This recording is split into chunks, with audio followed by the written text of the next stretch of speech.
지금부터는 이제 후기의 직접적인 내용으로 들어가는데 상당히 빠른 속도로 진행을 하겠습니다.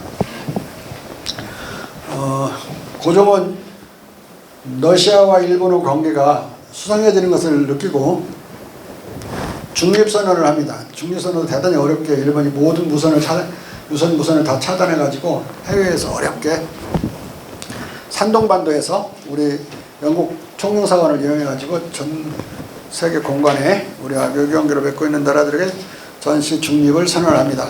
전시 중립을 선언하게 되면 우리나라 땅을 전쟁의 무기로 쓸 수가 없어요. 일본군이 상용할 수 없도록 법적으로 만들려고 그랬는데 일본은 그걸 무시하고 이제 2월 6일 날 1904년 갑진년 2월 6일 날 재침을 개시합니다. 그래서 마산포에 1만 5천 명이 거의 2만 명 가까이 나오죠. 5천 명이 상륙을 하는 거예요. 6시, 7시 어두고 하는 때 들어오는 거예요. 2월이니까 이때는 대단히 어두고두고한 시간대인데 9시경에 고종이 보고를 받아요. 밤 9시에.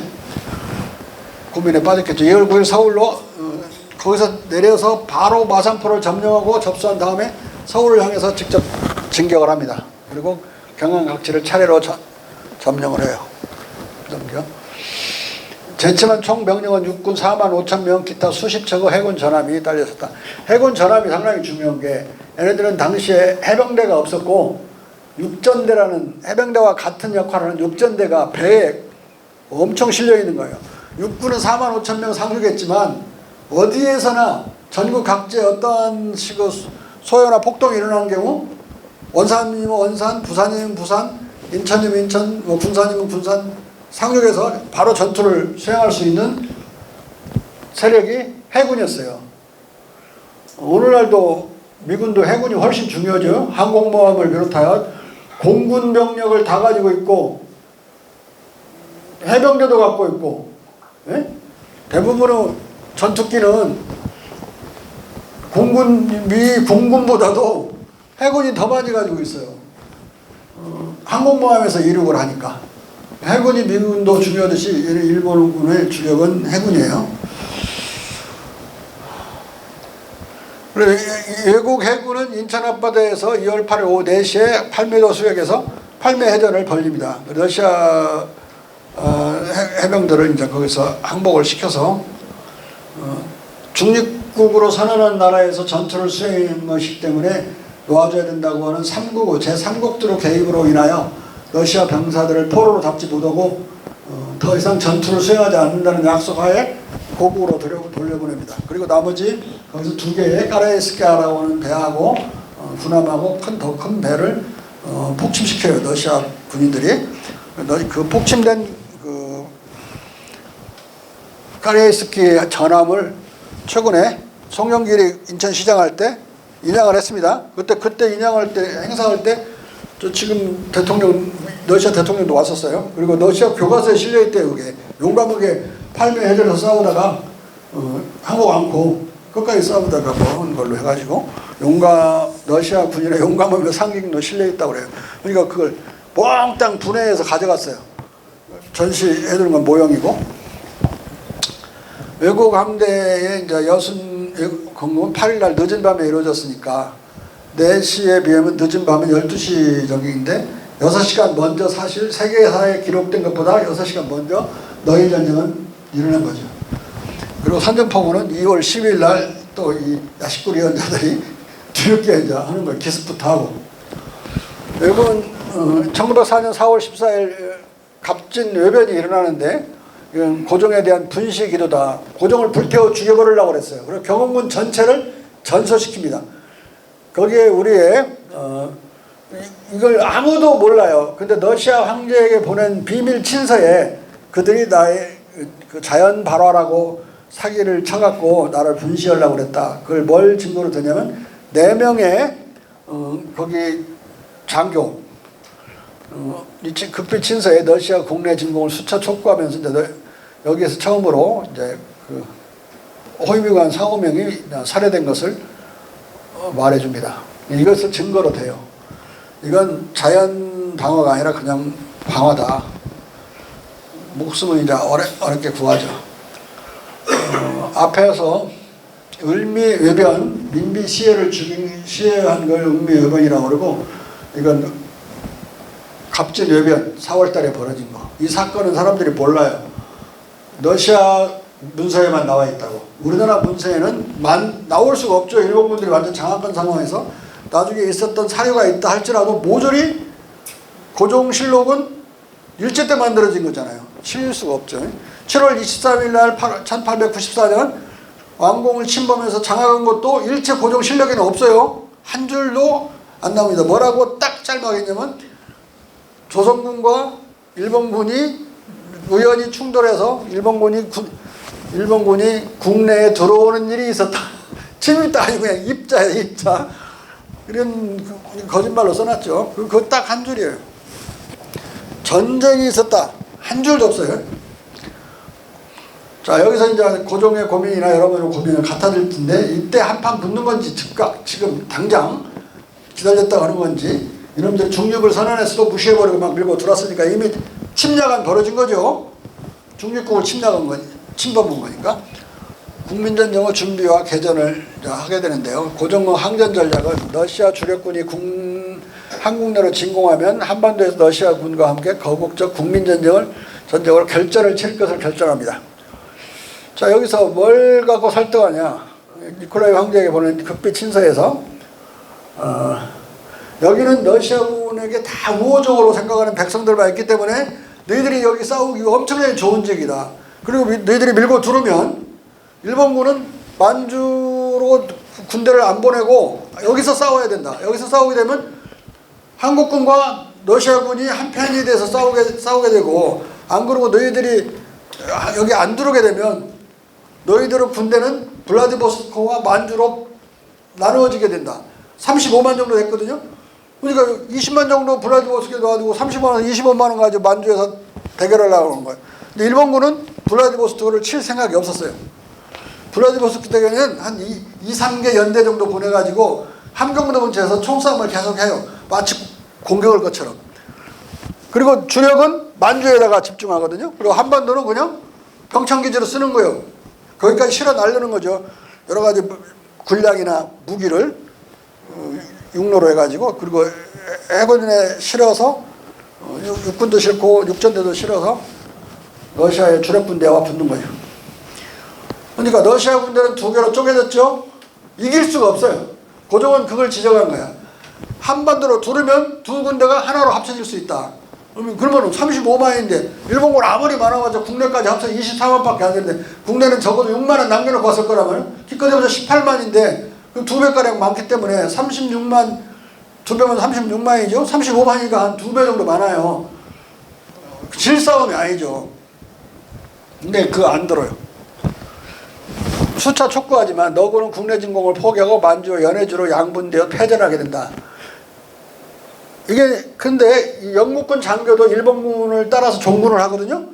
일본군이 어떻게 싸우는 거 보려고 거기서 그 사람이 써놓은 일기장이 출판이 됐는데, 영국군 장교 일기장이 참 이상하다. 왜 러시아군이 두 개로 군대를 쪼개서 싸우지? 합쳐서 한반도로 들어와야지. 그 작전 개념이 잘 읽어보면 고종과 똑같아요.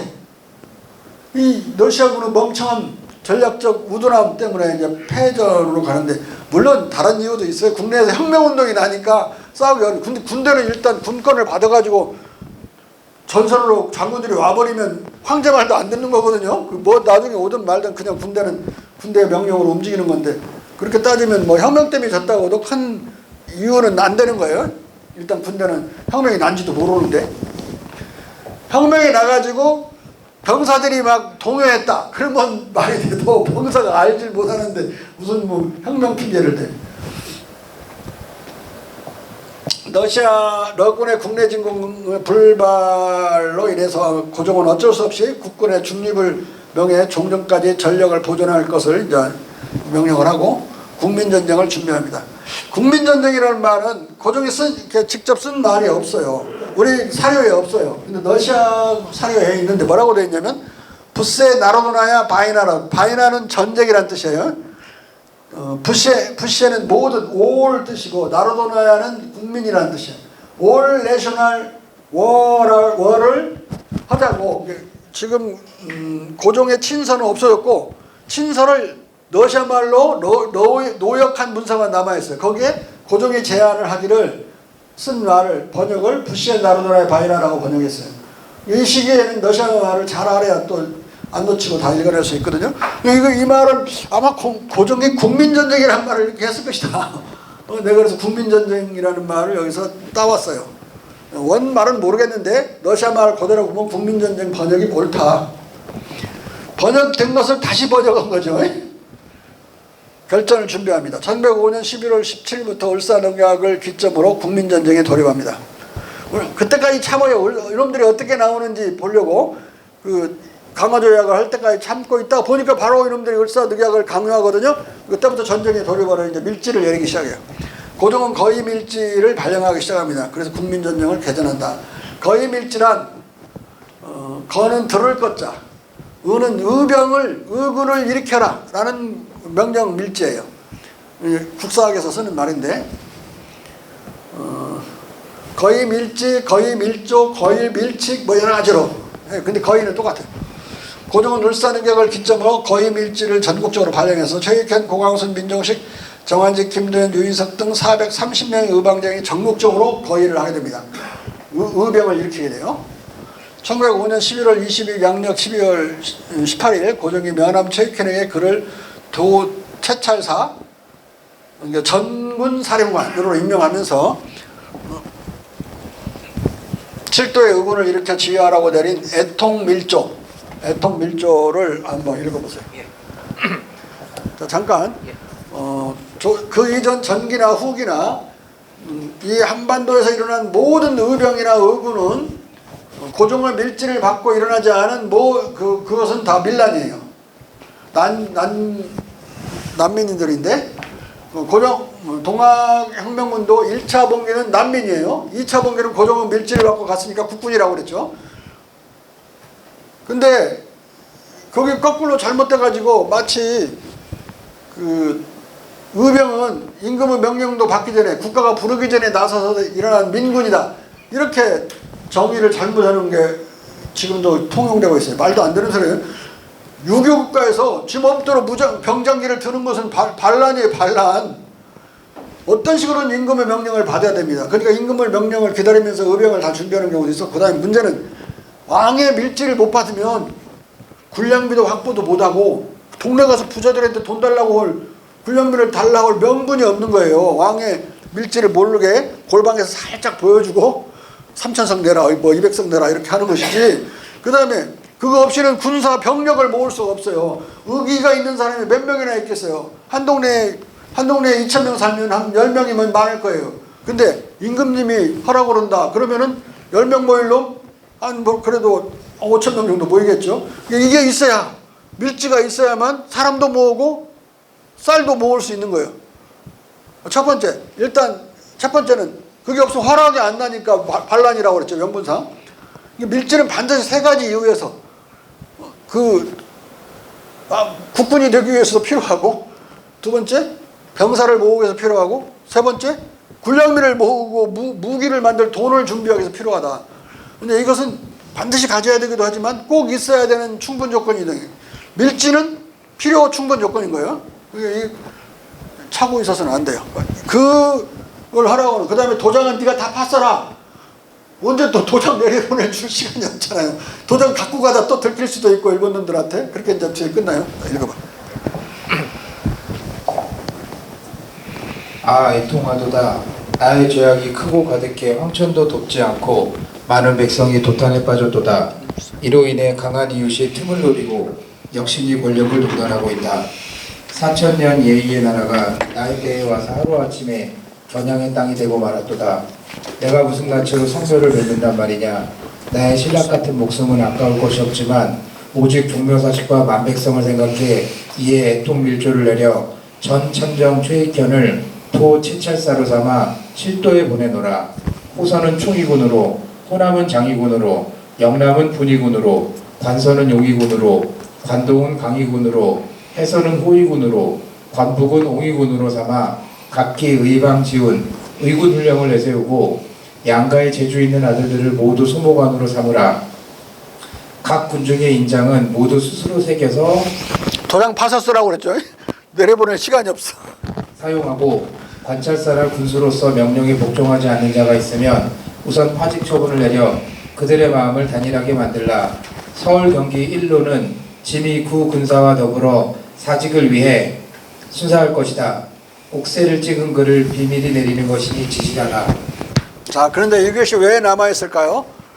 이걸 쉐이크는 결국은 죽는데 일본에서 옥사하죠. 그 자손들이 목숨을 걸고 이 밀지를 임금이 준 거니까 지키는 거예요. 자기 선조가 그냥 무허가로 거병한 사람이 아니라 이런 임금님의 명을 받고 거병했다는 걸 알리기 위해서. 그리고 다른 나중에 이렇게 죽어버리잖아요. 허무하게 무너져요. 이 군대가 정읍에서 거병을 하는데, 그리고 나중에는 이인영에게 같은 내용의 그 밀지를 내려요. 근데 이인영은 밀지를 끝내 남기지 못했고 없지만은 아마 유사한 내용이었을 것이다. 왜? 총사령관이 없어져 버렸으니까 잡혀서 또 다른 총사령관을 임명해야 될 게 아니겠어요? 그게 이인영이에요. 이 사람도 또 나중에 이탈해 버려요. 전선 이탈. 을사늑약 사건 11월 18일인데 이 난지 한 달 만에 내린 12월 18일에 이 애통 밀전은 경기 일로는 짐이 그 군사와 더불어 사직을 위해 순사할 것이다라고 하고 있는 점에서 을미년 12월 17일 김병석이 내린 애통조처럼 참으로 비장한 밀지다. 나도 죽을 것이다 라고 한 거예요. 두 번 쓴 말이에요. 나중에는 이제 헤이그 밀서를 보낼 때도 내가 죽더라도 난 죽을 텐데 너희들을 보내면서 일본 놈들이 나를 놔두지 않을 게 아니냐. 죽더라도 너희들은 너희들의 임무를 다하라. 너희들의 지위는 흔들리지 않는다. 그 말을 해줘요. 나중에 나올 겁니다.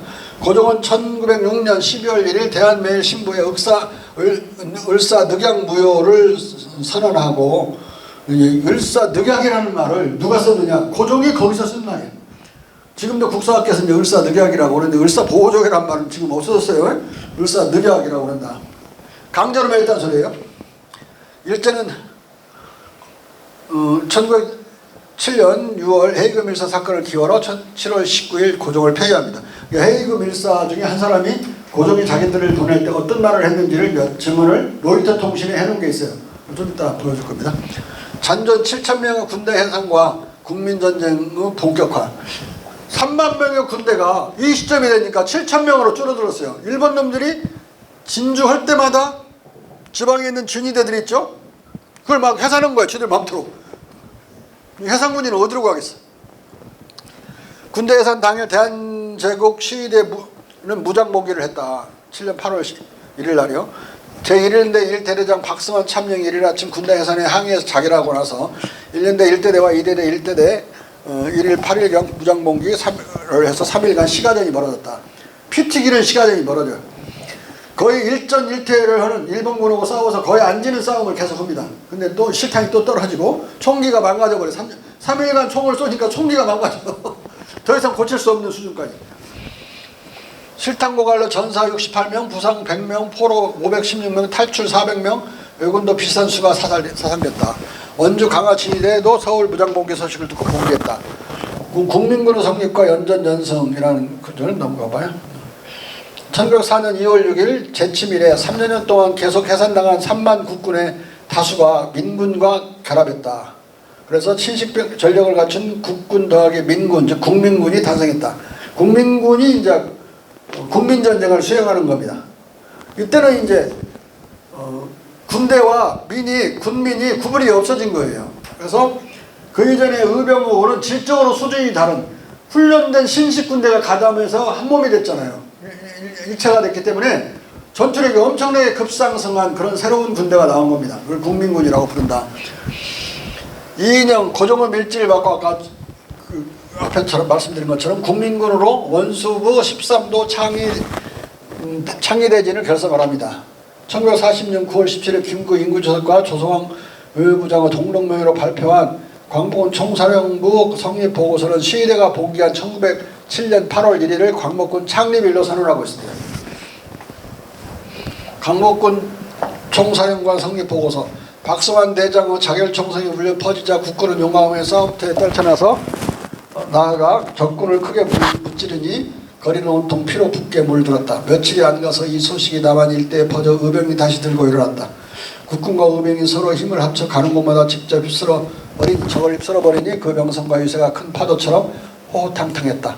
한국 광복군은 일찍이 1907년 8월 1일 국군 해산과 동시에 성립한 것이다. 적인이 우리 국군을 해산시킨 날이 바로 우리 광복군 창설의 때였다. 국군 민군이 통합된 국민군의 탄생을 광복군의 성립으로 이제 해석한 거죠. 광복이라는 말만 우리가 알지, 광복군은 또 다른 의미로 이렇게 이해를 해서 광복군의 정의를 해놨어요. 그러면 이게 뭐 1910년까지 의병장 430명 중 대한제국 국군 출신 의병장은 115명, 26.7%니까 우리 한국군이 의병장은 아니더라도 일반 선비들이 의병장이 된 밑에 들어가 있는 한국군은 계산을 넣지 않더라 하더라도 한국군이 의병장이 된 경우가 이렇게 많은 거예요. 그냥 대한민국 육군이 없었다면 이게 의병전쟁도 불가능했고 국민전쟁도 나중에 독립전쟁도 어려웠던 거죠. 국민군의 전투력과 사기는 왜군을 능가했고 국민군은 전투마다 연전연승했다. 뭐 이순신 장군만 연전연승한 게 아닙니다. 대한매일신보 기사를 하나 볼게요. 이거 노예의 언어로 기사를 보도하는 거예요. 이게 통계도 줄여. 자꾸 일본군 많이 죽였다는 소리 해봤자 이거 패간당할 위기에 처하니까.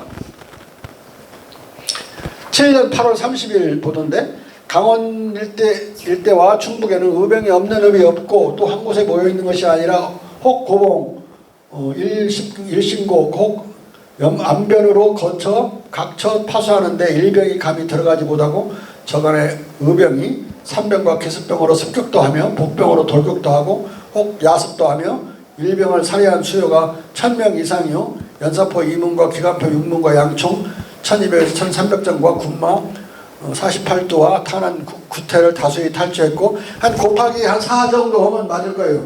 뭐 자꾸 크게 보도해봤자 자기들한테 이게 지금 고종이 세운 대한매일신보는 고종이 세운 비밀 자금으로 세운 신문이거든요.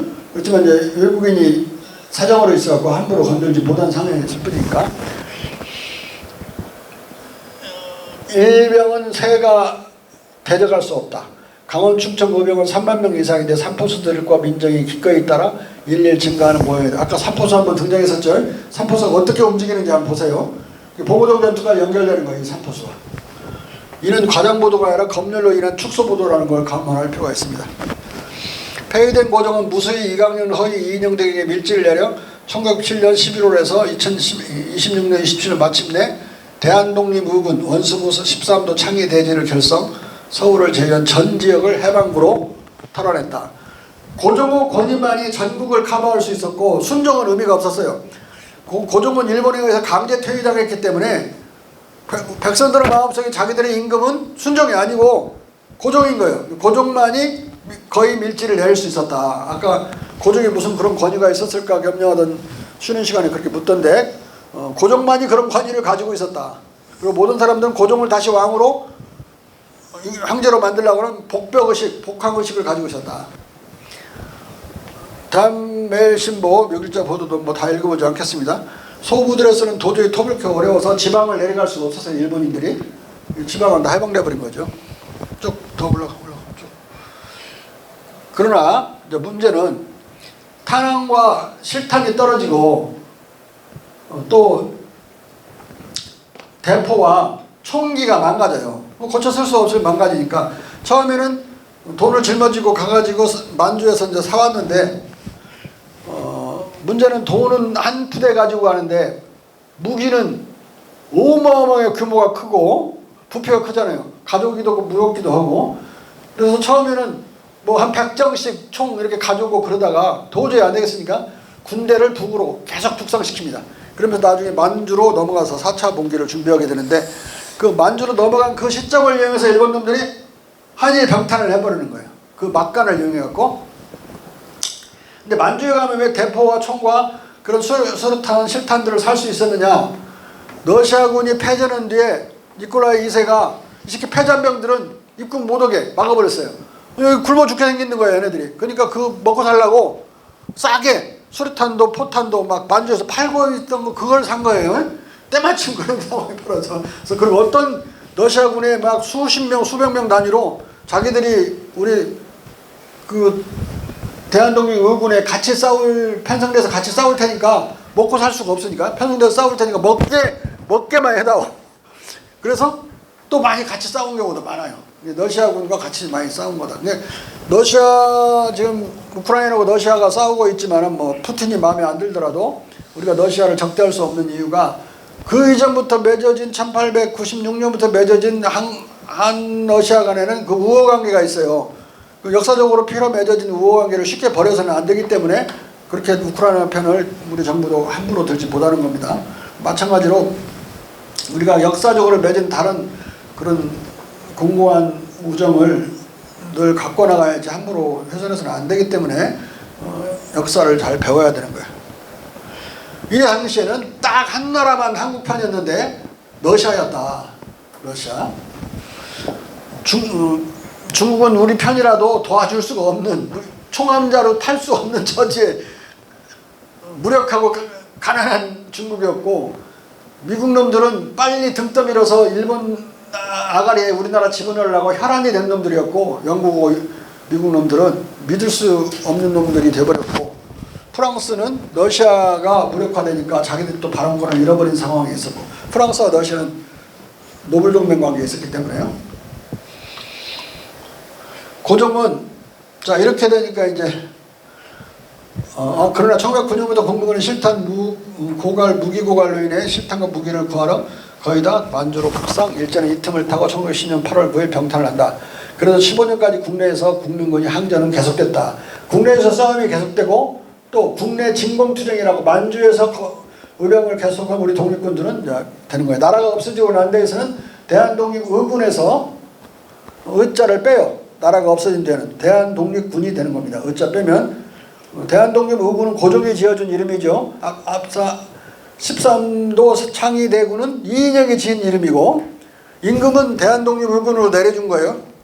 명칭을. 임금님 말 그대로 쓰면 의자만 빠지고 대한독립군이 탄생한 겁니다. 1910년 이후에는. 대한독립군은 우리의 독립을 향한다는 의미에서의 강세가 있는 거고 아까 광복군은 백성의 군대와 나라의 군대가 한 몸이 됐다는데 강세가 있는 적입니다.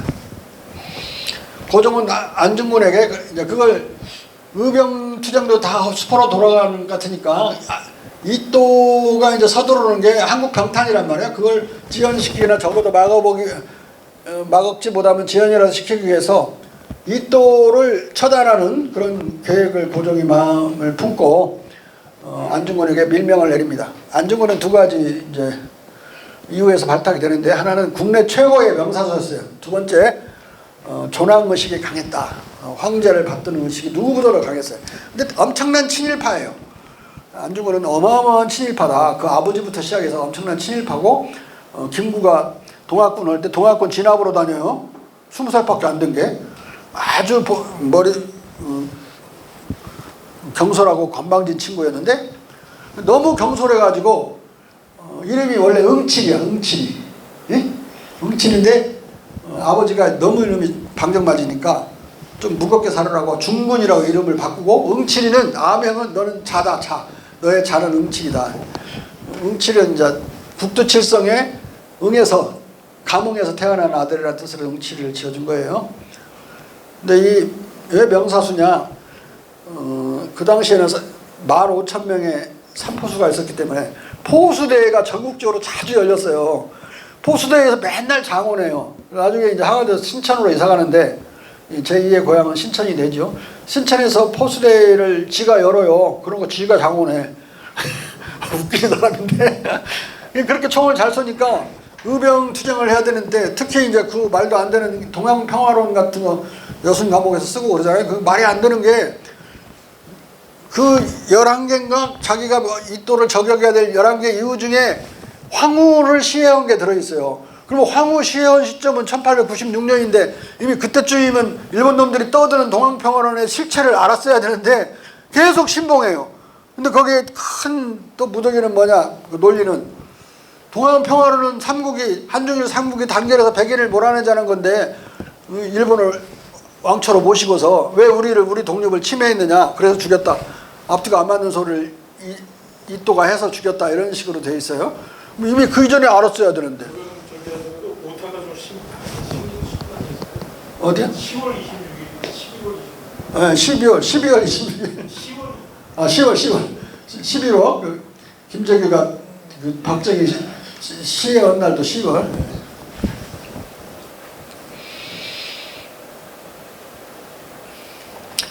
그래서 이제 한 명한테, 안중근 한 명한테 이 또 처단 명령을 내리는 게 아니라 여러 사람한테 여러 사람의 밀명을 내려요. 적어도 밀명을 받은 사람은 26명 이상이 돼요. 그래서 여순에서부터 하얼빈까지 매 역마다 우리 암살대들이 잠복해 있었어요. 근데 하얼빈 직전에 여기 잠복해 있었던 게 안중근과 2명이잖아요. 근데 안중근은 이게 삼포수 출신이란 말이에요. 상당히 동물적 감각이 발달한 사람인데 아무리 생각해도 하얼빈에서 조약을 맺는데 여기서 멈출 것 같지가 아닌 거예요. 이게 이 열차가 혼자만 2사람 남겨놓고 나는 아무래도 감이 이상하다, 하얼빈으로 나 간다. 혼자 가서 혼자 맞아서 사살하는 거예요. 총을 얼마나 잘 쏘느냐. 6연발짜리 총이에요. 권총인데 3발을 정확히 연달아서 입도를 맞춰요. 나머지 3발 남았죠. 3발을 한 발씩 일본 놈만 골라 맞춰.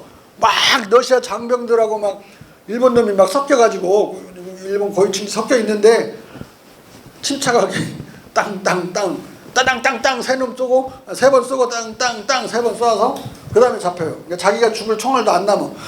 다 쏘아버려가지고요. 근데 이 삼포수의 실력을 이미 전국이 알아주고 있었어요. 명사수 실력을. 그래서 이게 뽑힌 거다. 그리고 다른 건 모르는데 뭐 친일적이고 뭐고 다른 건 사상이 아주 혼란한 친구지만은 임금을 향한 일편단심은 누구보다도 뛰어난 친구라 선발이 된 거예요. 그리고 이제 밀지를 아까 봤다는 1109년에 그 간도 밀지를 이 사람도 봤지만 이 사람한테 특별한 밀지가 간 것 같아요.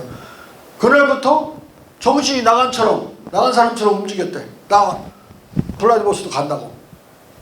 그 본 사람들의 기록이 쫙 있거든요. 그때부터 정신 나간 사람 움직여갖고 결국 3일 뒤에 보니까 이름이 신문에 나더라 이거예요. 그러니까 이미 그때 특별한 밀명을 또 받은 거예요, 이 사람만.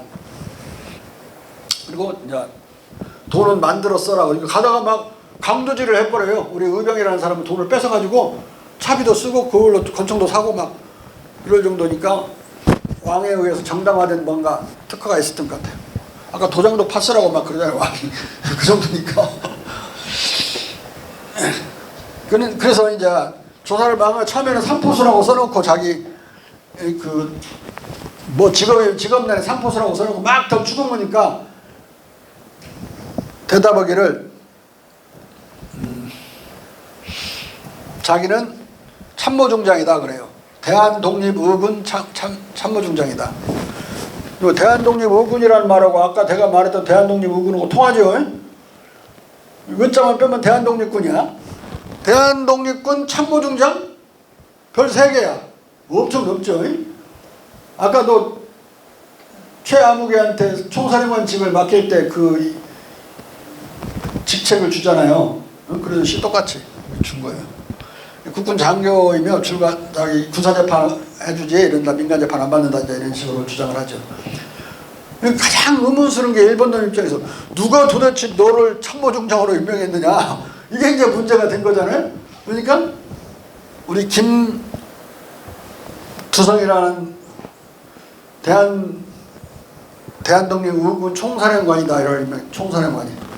그 사람 어딨냐? 지금은 귀국에 있다. 귀국해서 어디 있느냐? 강원도 어디 있을 것이다. 얼버무려요.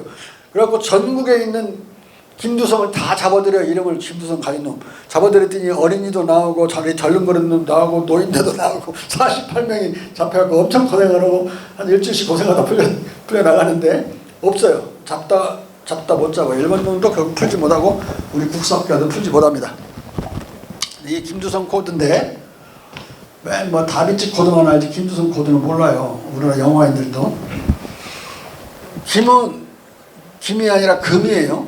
북극성 북두칠성좌에서 금빛을 발하는 유일한 별입니다. 나머지는 다 하얀 빛을 8개의 별인데 북두칠성 북극성과 7개의 별이 8개죠. 7개는 다 하얀색을 내요. 또는 저 밑으로 가면 노란색 희미한 색으로 사라져버리고 가리키고 두성은 안중근 응칠이죠. 이름이 원래 두성은 북두칠성을 두성이라고 줄여서 말을 해요. 그러니까 북두칠성은 북극성을 중심으로 돌잖아요. 그러니까 자기는 금빛 나는 북극성을 향해서 모시는 신하로서 자기 지위를 나타내는 거고 이름은 합쳐서 김주성이라고 한 거예요. 유교 제국에서 북극성 북진은 왕을 가리킨다. 논어에 자왈 이정이덕 비여 북진 거기소 이 중성 공지. 직역하면 덕으로서 정치를 한다는 것은 뭐에 비유할 수 있느냐? 북극성이 북진은 북극성입니다. 북극성이 그 자리에 그대로 있고 뭇별이 그 자리에 있는 그 북극성을 중심으로 공전하는 거가 같다. 이 덕정이라는 건 덕치는 그런 것이다. 그러니까 이제 이 구절 때문에 유교국가에서는 늘 북쪽은 임금을 가리켜요. 임금님이 명령을 내리면 북쪽을 향해서 절을 2번 합니다. 그래서 명령을 그걸 수령을 해요. 함경도에서 만약에 임금 명령을 받으면 어떡하죠? 함경도에서 임금 명령을 받았어. 저 남쪽에서 받는 거야. 북쪽을 향해 북쪽에 임금님이 계시니까 상관이 없지만 함경도에서 받았어. 뭐 어디를 향해서? 궁전을 위해서. 예? 궁전. 궁전 그럼 남쪽을? 아니 궁전은 왕이 사는데. 궁전이 남쪽에 있잖아요. 그러면 이제 역적이 되는 거예요. 무조건 블라디보스토크를 향해서 하는 겁니다. 이건 상징적인 의미이기 때문에 북쪽을 향해서 절을 하는 거예요. 남쪽을 향해서 향할 수 있는 사람은 임금만 남쪽을 향할 수 있어요. 그걸 다스린다는 뜻으로 쓸 때는 이제 남면한다 그런 말을 써요. 북극에서는 어디를 향해서 넘어져도 남쪽으로 넘어져요. 동서가 없어요. 북극과 남극에는. 북극과 남극에는 북쪽과 남쪽밖에 없어. 북극에서는 넘어지면 무조건 남쪽으로 넘어지는 거예요. 남극에서는 무조건 북쪽으로 넘어지고 2가지 방향밖에 없으니까 남쪽을 향해서 볼 수 있는 사람은 임금밖에 없는 거고 북쪽을 향해서 볼 수 있는 건 모든 신하가 봐야 되는 거고. 그래서 북면한다 그러면 충성을 다한다라는 뜻으로 쓰고 남면한다는 말은 다스린다는 뜻으로 쓴다. 근데 남쪽을 향해서 절을 하라고 왕궁을 향해서 내가 다스리마 그렇게 그러니까 이게 유교 국가에 그걸 알면 바로 이게 임금이라는 걸 알 수가 있어요. 근데 안중근이 남긴 유목 중에 2개는 누구를 향해서 썼는지 방향이 없는 유목이 있어요. 내용을 보면 임금을 향해서 쓴 유목이에요. 근데 여기에 없어. 누구를 위해서란 말이에요. 네? 이제 그 임금과 연결되어 있다는 걸 알려지면 임금의 위치가 생명이 위태로울 것 같으니까 아는 거예요. 찬물 없으니까 찬물, 물 아무것도 없는 거. 자, 그래서 성공을 했죠. 국내의 반응을 한번 보자고요. 안은사의 의거에 대한 국내의 반응의 고종은 태왕제는 이또의 죽음을 전해 듣고 기쁨이 가득한 용안으로 많은 시간 담소를 했다. 황현이 기록한 거예요. 황현. 이때 국내의 정황은 놀람과 기쁨이 교차했다. 다운표입니다. 황현을 인용 다시.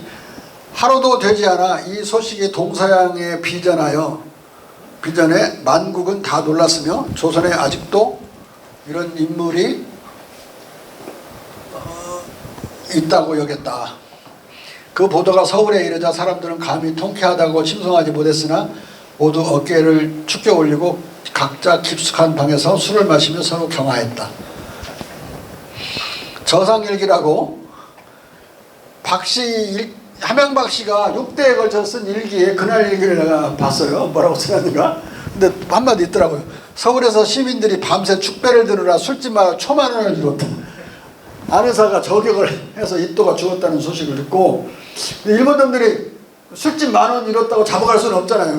그럴 수 없이 다 이 통쾌한 일을 결국 겪어야 하는 얘네들은 입장이었어요. 안중근 항일권 의거는 국민전쟁의 기름을 붓는 격에 현격한 가열 효과를 가져다 줬다. 더 계속 넘어갑시다. 중국의 반응을 보면 자유신보에 오호라 한국은 스스로 망하지 않았으니 한국은 진실로 망하지 않을 것이요 중국은 스스로 망했으니 중국은 반드시 망하리로다. 장하다 한국이여 거룩하다.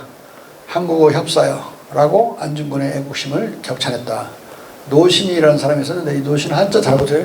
노신이 아니에요. 우리가 알고 있는 그 노신이 아니고 이 사람은 나름대로 혼자 한자가 다른 노신이에요. 손무는 뭐라 하면 공은 사만을 덮고 이름은 만국이니 삶은 백세가 없으나 죽음은 천추다. 약국은 죄인이요 강국은 재상이니 땅을 바꿔도 이토를 쏘리라. 양계초는 안중근 추도문을 치는 데 이어서 가을바람이 이토를 자르는 노래에서 유해로 5걸음으로 대사를 피라고 미친듯이 웃음 한번 크게 웃으니 산 위에 달이 높도다. 칭송을 했어요. 진덕수는 이제 중국 공산당을 만든 사람이죠. 나는 청년들이 톨스토이와 타고르가 되기보다 콜럼버스와 안중근이 되기를 원한다. 중국 국민들한테 청년들한테 너희들 전부 안중근이 돼야 되라고 이제 당부하는 이런 말이죠. 장개석은 충렬 천추의 그 충렬이 다 갈 것이다. 주울레는 청일대금의 중국인민의 일본 제국주의 반대 투쟁은 20세기 초 안중근이 이토 히로부미를 격살한 것으로부터 개시되었다. 중국신문 민우일보는 합병주의를 추진한 결과 한국 국민들 결과다. 한국 국민이 스티븐슨이나 이토를 사살한 것은 그 사람 자체를 죽이고자 한 것이 아니라 나라의 원수를 갚으려 했을 뿐이다 라고 정당화하는 논설을 실어줬어요. 갑진여론에 맞선 1910년까지의 국민전쟁을 총평을 하면 국민전쟁은 1907년, 1908년, 1909년으로 해가 갈수록 부단히 가열되다가 만주, 연해주, 미주, 중국 등 국외 독립투쟁으로 전환됐다. 1908년 국민군 병력 수는 총 82,800명, 1909년 38,600명, 총 교전의 수는 엇비슷했다. 1908년에 1996회 싸웠는데 1909년에도 1738회로 비슷하죠. 왜 병력 수가 줄어드냐? 만주로 간 건 빼놓고 지금 일본군 통계거든요. 국내 의병이 만주로 북상했기 때문에 1909년 국민군이 반감호수로 나타나지만 만주 주둔 국민군이 계속 국내 진공투쟁을 벌여 교전 횟수는 거의 불변이다. 1907년 8월 1911년 6월까지 8월부터 6월까지 4년간 전투는 총 2,852회가 벌어졌다. 그때까지 국민군 전사자 총수는 17,840명이다. 일제 통계예요. 아무래도 작게 잡을 수밖에 없죠. 덜 죽였다고 해야 되니까. 갑진혈한 총 희생자 수는 동학군은 사망자 수와 비슷할 것으로 추산된다. 동학군 사망자는 전사자 3만과 전상 사망자, 부상당해서 나중에 죽은 사람이 이면해서 5만 명 정도가 죽었는데 민간인 포함 총 사망자는 20에서 30여만이 죽었으니까 유사하게 민간인까지 합치면 죽었을 것이다. 산하가 피로 물들였겠죠. 도처에서. 이 뒤에는 이제 어떻게 되겠어요? 결국은 정부의 10년으로부터 8년간 고종은 아무것도 않고 있었느냐? 계속 독립투쟁을 그 안에서도 합니다. 고종은 대한독립의군부 창설과 대한독립의군에다 부만 붙인 거예요. 군부를 창설. 강복전쟁의 사막이 이제 이루어집니다. 이것은 강복전쟁. 용의제는 강제 한일합방 후 1912년과 13년 전북의병장 임병찬에게 밀칙을 내려 복국을 위한 대한독립의군부 결성과 강복투쟁을 명령합니다. 임병찬은 아까 대마도에서 죽은 우리 의병장을 모시고 온 분이에요. 그리고 동학군 시절에는 동학군을 진압으로 다닌 거예요. 안중근 비슷하게. 그러니까 잘못한 것이 있더라도 이제 안중근처럼 이토를 적용함으로써 민족의 영웅으로 떠오르는 분도 있지만 이 사람은 이때 이제 고종의 명령을 들음으로써 과거의 잘못을 이제 사과하게 되는데 안중근처럼 이 사람의 이제 전략을 뒤에 보면 관견이라고 하는데 대롱관자 대롱으로 본 자기 견해다 해서 임금한테 올렸는데 그 관견의 전략 정치투쟁 전략에 따라 3.1운동이 일어납니다. 대단히 중요한 거예요. 3.1운동 직전에 이런 일이 있었던 게 임병찬 광무자 용의자의 밀칙을 동시에 받은 유일한 유병장이다. 아니 임병찬한테 와 있는 그 자손이 보존하고 있는 그 밀치를 보니까 하나는 경복궁이라고 써져 있고 하나는 경운궁이라고 덕숭궁이라고 써져 있는 거예요. 그러니까 이 국사학자들이 해독을 못해. 뭐 이게 가짜 아니야 이거? 그게 아니라 왕도 이제 단순히 폐위당한 정도가 아니라 나라가 없어져 버리니까 고종이 자기가 명령해도 들을지 안 들을지 헷갈린단 말이에요. 그러니까 자기 아들의 건의까지 같이 묶어서 동일 취지의 밀지를 2장을 내려보내는 거예요. 하나는 경복궁은 순종 거고 그 덕수궁은 고종 거예요. 그러니까 고종과 순종의 밀칙을 동시에 받은 유일한 사람이죠. 이 사람은. 그걸 그렇게 해석해야지 가짜다 이렇게 해석은 안 되는 거죠. 임병찬은 사상 초유의 비폭력 정리투쟁 전략과 대한독립 의군부 조직체계를 담은 관견을 써서 1914년 고종의 비준을 받고 극비리에 대한제국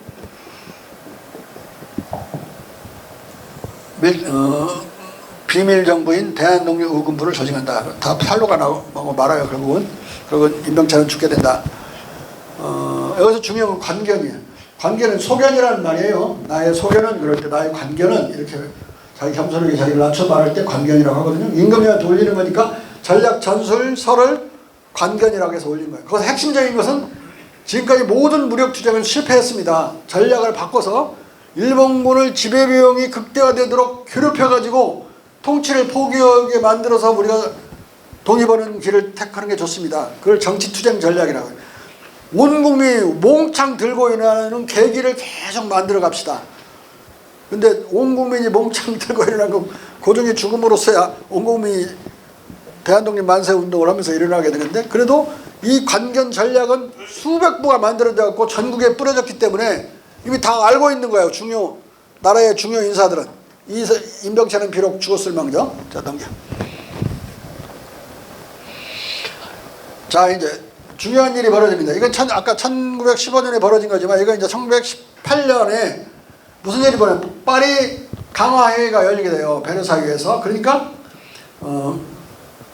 파리에서 거기에 1차 세계연합국들이 다 참여하고 이제 패전국도 참석한다는 걸 들었지만 미군도 참석한다는 이야기를 고종이 들어요. 신문을 통해서 듣고 미국 윌슨을 만나가지고 왜 너희들이 우리가 합병당하고 울산 의격을 당할 때 조미 수유조약 1조에 따라 우리가 곤란에 처할 때 서로 간에 도와주기로 했는데 안 도와주고 거꾸로 우리를 일본의 아가리에 밀어 넣느냐, 그걸 따지러 항의 밀사를 보냅니다.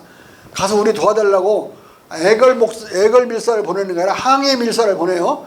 그게 이강과 하란사라고는 두 사람을 골라요. 이강과 하란사는 이화여대를 나온 이화 전문학교를 나온 사람이지만 웨이슬린 대학을 다녔고 이강은 웨이슬린 대학을 다녔어요. 그러니까 둘이는 알고 지냈고 하나는 왕자고 하나는 이제 기생이었지만 하란사의 원래 이름은 김씨니까 김난사예요.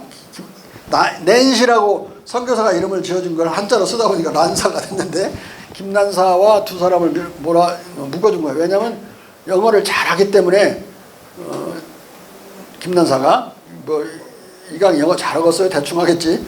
그래서 이제 옛날 조미 수호조약도 복사해가지고 주고 가서 윌슨의 면상에다 들이밀으라고 영문, 한문 두 줄을 여서 이제 먼저 하란사를 내보냈는데 하란사는 불행히도 북경에서 독감에 걸려 죽어요.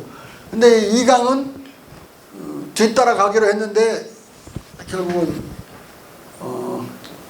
안동, 지금 단동에서 걸려가지고 이제 다시 잡혀옵니다. 둘 실패했는데 항의 밀사는 실패했는데 망명기도는 동시에 추진했기 때문에 그걸 하다가 북경에다가 행궁을 얻었는데 고종의 돈으로 그 돈을 추적하던 일본 놈들이 행궁의 존재를 알게 돼요. 망명을 추진하고 있는 계획을 알게 되고 이걸 같이 했던 사람은 누구냐? 이회영의 망명 요청을 즉각 수용을 해서 받아들인 거죠. 망명은 여러 번 하려고 그랬어요. 이때 이제 구체적으로 할 수 있는 가능성이 있는 건데 어떻게 왕이 움직이는데 망명 행렬을 감출 수 있을까? 이런 고민도 있을 수 있지만 우리나라 왕들은 원래 인코그니터로 그렇게 미복으로 돌아다니는 거 많이 있었잖아요. 그렇게 할 수도 있었고 내가 같으면 그 상복 입은 사람들로 사람 죽어서 시체 찾으러 중국 가는 사람으로 위장해서 나갔을 것 같아요. 왕이 근데 그 체력이 됐는지는 내가 모르지만 50대 정도 됐으니까 가능했다고 생각해요. 근데 문제는 왕비가 하나 생겼잖아요. 황비라고 나는 왕비인 그 여자가 자기 아들이 영친왕이기 때문에 영친왕을 위해서 대단히 친일화됐어요. 그 여자 모르게 하는데 많은 고생을 해요. 이 고종이 모르게 진행하려고 말을 하면은 못 가게 막는 못 가게 막을 테니까 그런저런 이야기는 각자 아시면 되겠고 넘어가서 여러분들이 이제 독사를 하는데 그 독사를 한 것이 여기저기 많은 이제 기록들이 남아 있어요. 다 모아 보면 1912년 1월 20일 날 이미 식혜를 마시고 10시경에 정신이 오락가락 혼미해져요. 그래가지고 12시경에는 거의 정신이 나가버리고 한 1시 중에 숨은 꼴꼬닥 넘어가요. 근데 이놈들은 뇌출혈로 죽었다고 하려고 21일 4시 5시에 숨을 거뒀다. 근데 뇌출혈로 죽으면 상당히 오랫동안 그릉그릉 앓다가 죽거든요. 그래서 그 지병으로 죽었다고 공표를 해요. 근데 그게 다 언론 보도가 뽀록나요. 그리고 여기저기로 다 새나가. 왜냐하면 독을 마시자마자 2시간 안팎에서 고종이 의식을 잃어버리거든요. 그러니까 식혜와 연관관계가 있는지를 바로 알 수가 있는 거죠. 아무튼 새벽 1시경에 이미 절명했고 사실은 4-5시가 아니라 이때 이제 범행 실행을 한 조직을 보면 현장 총지휘자는 당일 별입직 자작 이기용,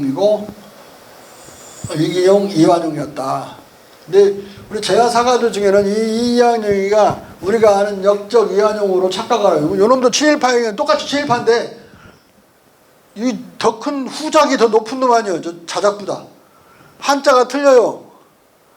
근데 막 그 후작 이완용이라고 잘못 알고 떠들고 다니는 사람들 많아요.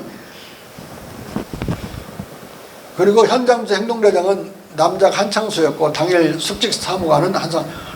그러면 전이총탁 안상호 도약 차명자고 이놈이 그 이전에 민씨를 죽여봐요. 많이 탔더니 즉사해버리거든요. 조금 타서 2-3시간 만에 고종이 죽는데 인과관계를 끊으려고 식혜를 먹은 것과 죽은 것 사이 인과관계를 가급적 희미하게 만들려고 얼마만큼 독약을 써야 되는지 해서 걔한테도 실험해보고 그리고 영국 공사했던 민씨한테도 실험. 민가반이라는 원래 영친왕의 정훈자의 아버지한테 실험을 해요. 즉사해버려. 마시자마자. 왕이 내려준 탕약이라고 해서 내려주는데 바로 즉사해버려. 이게 너무 많이 썼구나. 조절하는 거거든, 양을. 그리고 이제 현장 하수자는 직접 이제 독약을 준 사람, 식혜에 넣어서 준 사람인데, 지밀라인. 지밀은 친밀한, 가까이서 몸을 봐서 모시는 사람이거든요. 그 사람이 아니면 왕이 그 식혜를 먹겠습니까? 근데 그 사람들이 주었는데 2명이에요. 2-3일 뒤에 둘 다 살해돼. 네? 근데 살해된 것이 보도되니까 무관하게 감기 걸려 죽었다. 그리고 지밀라인인데 감기 걸려 죽을 수 있냐 두 사람이 동시에 그렇게 나오니까 지밀라인이 아니었고 땔감 나르는 여자였다. 계속 거짓말을 나와서 나중엔 덮을 수가 없는 상황이 돼요, 이놈들이. 자, 근데 고종이 독시당했다고 하는 설이 있다. 그게 우리 국사학계의 쪼다들의 입장이에요. 오늘날 삼계탕이나 끓여 먹을 놈들이 여러 가지 정황과 이것은 정확히 독살이에요. 그리고 바로 그 시체 상황을 내가 법의학서로 3권을 읽었는데 보면은 그 독약은 시아노칼륨 청산가리예요. 청산가리가 원래 그런 특징을 나타내거든요. 시의 목적은 고종의 파리 밀사 파견과 북경 망명 기도 및 유사사건 재발을 방지하기 위해서 한 것이다. 이거 계속 넣어두면 골치 아프게 되는 거야. 계속 저항하죠. 저항하면 죽이는 수밖에 없는 거죠. 자기들이 주는 돈이나 먹고 해롱해롱 잘 살았으면 절대 죽일 이유가 없는 거지. 그러니까 조정과 왜 민비가 죽었을까를 이유를 알려면 거꾸로 생각하면 돼. 왜 죽였을까? 이놈들이 걸림돌이니까 죽인 거지. 걸림돌은 우리에게는 독립운동이잖아요. 그렇게 멍청한 생각을 하면서 해석을 못한 사람이 많아요. 근데 고종은 아까도 자기가 순사하겠다는 말을 했죠. 자기 죽음을 통해서 뭔가 뜻을 이루려고 그래요. 그러니까 죽음을 카운트한 사람이죠. 고종은 자기의 죽음과 그 여파를 미리 계산했다. 고종은 앞서 표명한 순사 결심처럼 자기의 망명을 결심하고 파리 밀사를 명하면서 예상된 자기의 죽음을 계기로 2천만 동포가 일거에 떨쳐놨을 것으로 기대했다. 이미 관계는 자기도 읽어서 알고 있잖아요. 일거에 떨쳐 용동을 해야만 이 일본의 통치 비용이 극대화돼가지고 일본의 의회에서 야당놈들이 들고 일어나서 야 때리치워라 식민지고 뭐고 그렇게 말이 나오도록 만들겠다는 전략이거든요. 그러니까 이제 자기가 죽으면 그런 일이 날 수 있다고 생각하는 거예요. 두려워하지 않은 거예요. 이 죽음을. 이것은 1907년 6월 헤이그 밀사 이상설에게 한 마지막 당부에서 드러난다. 이거 단어가 어디 나 있냐면 로이터 통신에 로이터 통신에 보도가 됐는데 이걸 독일 알게메나 짜이퉁이 이제 받아가지고 썼어요. 필프터 쩌반스테 이울리 노인천운데 시벤에 이제 나온 건데 런던 발로 받아서 썼죠. 좀 넘겨봐. 코리아에서 델리게이트 해갖고 붉은 글씨 조금만 Delegaten sein von den Führern Kaisern von Korea, entsendet wurden durch die Beabdankung des Letzteren werde ihre Mission in keiner Weise beirrt. 왕이 죽어버렸는데 왕이 지금 폐위당했는데 너희들이 그 폐위당한 임금이 보낸 특사로서 지위가 유지될 수 있느냐라고는 날카로운 질문을 한 거예요. 근데 그럼에도 불구하고 그는 유지된다. 전혀 영향받지 않는다. 라고 하면서 무슨 증거를 대느냐. 왕인 우리를 보낼 때 이런 말을 했다. 뒤에 그 말이 나오니까 독일말 보니까 한국말로 번역해놨어요. 사절단은 전 한국 황제에 의해 파견되었는데 그들의 임무는 이 황제의 퇴위가 확실시 되더라도 전혀 영향받지 않는다고 한다. 왜냐하면 황제의 마지막 말씀이 내가 살해당하더라도 그대들은 나의 신변에 개의치 말고 나라의 독립을 회복하라고 하는 말씀이었기 때문에 왕이 죽더라도 우리의 지위는 그대로 유지된다고 했는데 왕이 퇴위 정도 한 것 같고 뭐 우리가 지위가 흔들겠느냐 이런 이야기를 했다라고 동정적인 로이터 통신의 보도였어요. 그걸 독일 기자도 동정적으로 보도를 한 거고. 좀 넘어가. 자, 그러면 고종은 누구였는가? 일본 놈은 뭐라고 써놨는가? 죽은 뒤에 광무제 고종에 대한 사후 인물평가 인물총평. 외인 곤도시로스케 이놈은 이왕직 서기관인데요. 고종을 이렇게 찬양하고 26년에 주께서 바로 죽은 뒤에 쓰면은 또 일본 놈들이 야도 괴롭힐 수가 있으니까 이왕직에 있는 사무관이에요. 한마디로 고종은 재주와 지략이 너무 많은 반면 자기 주장이 강하지 않아 뭐든지 좋게 여기는 임금이었으며 특히 권세와 명예를 동경하는 경향이 매우 강했음은 누구나 인정하는 부분일 것이다. 각 방면에 능통한 고종의 말솜씨는 사람의 재주로 하늘의 재주를 빼앗을 정도로 뛰어났는데 아마도 그런 분은 고종밖에 없을 것이다. 만약 이 청명한 임금을 보필할 유능한 신하만 있었더라면 분명 국정을 다시 일으킬 수 있었을 것으로 생각한다. 곤도시로스케 이제 일본 놈이 쓴 거죠. 우리말 번역돼 있어요. 헐버트 호머 헐버트는 이제 고종의 특사단이니까 좋게 썼을 거라고 봐야 되는데 여기서 가장 중요한 것은 이 구절이에요. 열심히 노력을 했는데 다 효과가 없었대요. 아무도 도와주질 않아갖고 왕을. 그래서 결국은 히워스 마로니드 파노스러운 그 왕자 위에 그냥 오도가도 못하고 주저앉게 됐다. 근데 한국 국민은 어디에 있든지 간에 they can cherish through all the ages to come. 앞으로 올 많은 세월 동안에도 이 당신들의 마지막 왕의 그 불멸의 충성심을 믿어도 된다. 국민을 한 번도 배신하지 않았다는 거. 앞에는 뭐라고 그랬냐면 비록 휘어질 망정 꺾인 적은 없었다. 한 번도 왕은 자기 옆에서 봤지만 밑에 조금만 내려. 좀만 더 내려봐. 아이고 영어를 보여주라고 영어 앞부분.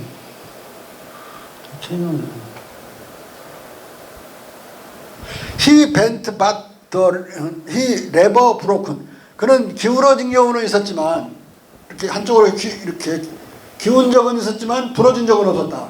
대나무는 바람이 불면 바람이 부는 반대쪽으로 기울어지잖아요. 근데 바람이 멈추면 바로 곧 쓰고 또 반대쪽으로 불면 반대쪽으로 이렇게 기울었다 또 바로 쓰고 대나무의 중도성이라고 그러는데 그렇지만 유연한 중도야. 멍청한 중도가 아니라 어느 때든 지켜내는 그런 그 경직된 중도가 아니라 유연한 중도라는 뜻으로 우리 선비들이 사랑했던 나무가 대나무죠. 대나무에다 이 사람이 비유한 거예요. 그다음 또 넘겨봐.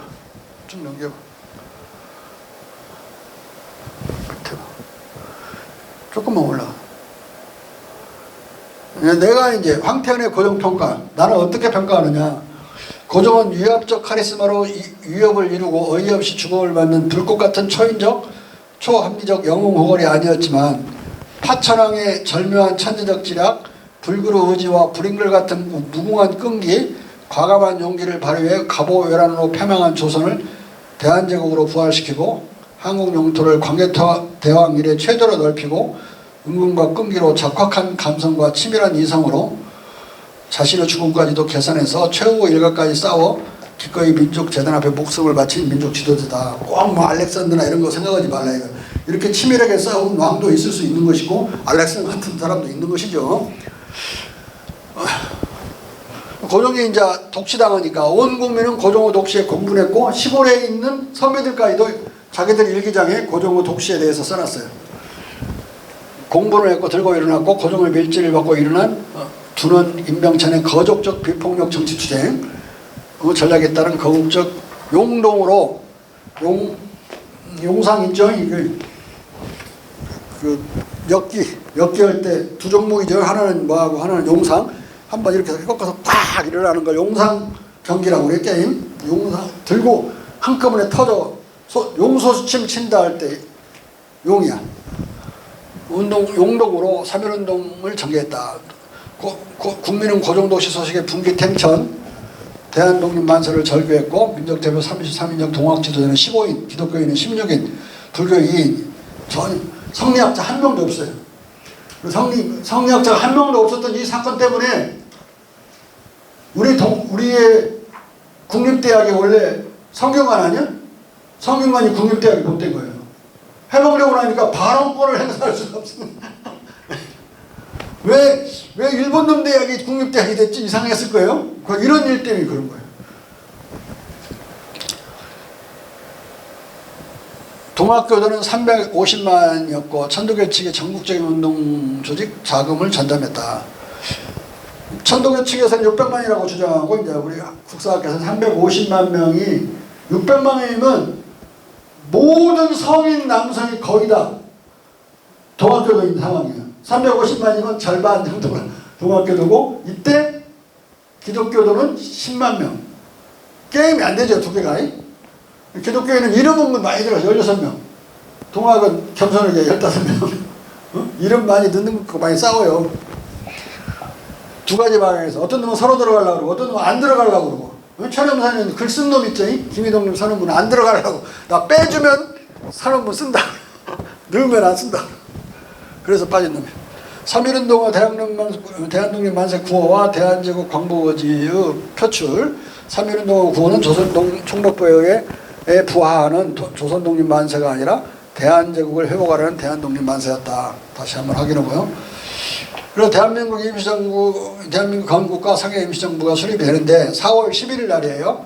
근데 그 헌법의 헌장이라고 그랬는데 그때 헌법을 헌장의 기초가 된 건 3.1운동 때 서울에서 발표된 신한민국이라는 거였다. 세 개의 정부 조직이 발표되는데 신한민국, 조선민국 임시정부, 한성임시정부예요. 신한민국과 조선민국은 다 민국이란 말을 쓰고 있죠. 조선민국은 종이딱지에만 있는 삐라 정부였는데 사람이 보인 적은 경찰에 의해서 탐지된 바가 없고 일본 요경에 의해서. 그런데 그거 쓰고 있는 사람들이 전부 손병희 이런 사람들이 정통령 다 동학교도인 걸 보면 동학조직 같아요. 응? 그리고 이제 한성 임시정부는 서울 사람들만 뭐 모여서 하는 것 같고 전국적으로 막 나가는 건 신한민국인데 새로운 대한민국이라는 뜻이에요. 새로운 민국을 만든 게 아니에요. 이미 쓰던 말을 쓴 거예요. 신한민국이라는 신한민국 헌법을 바탕으로 대한민국 임시정부 헌장이 만들어집니다. 거기에 이제 대한제국을 개성한다는 그런 이제 간접적 개성 글귀가 나와요.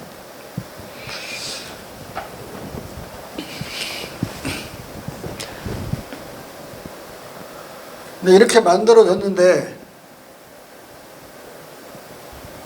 너무 자세히 설명은 각자 읽어보세요. 좀 자세한 것들은.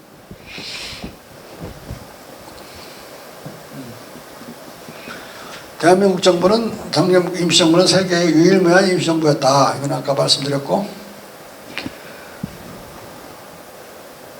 자 여기 이게 중요해요. 대한민국 임시헌장의 제8조와 대한민국 임시헌법 제7조 4월에 만들어진 4월 11일 만들어졌는데 국내 인사가 많이 참가하지 못했다는 명분으로 다시 만들어요.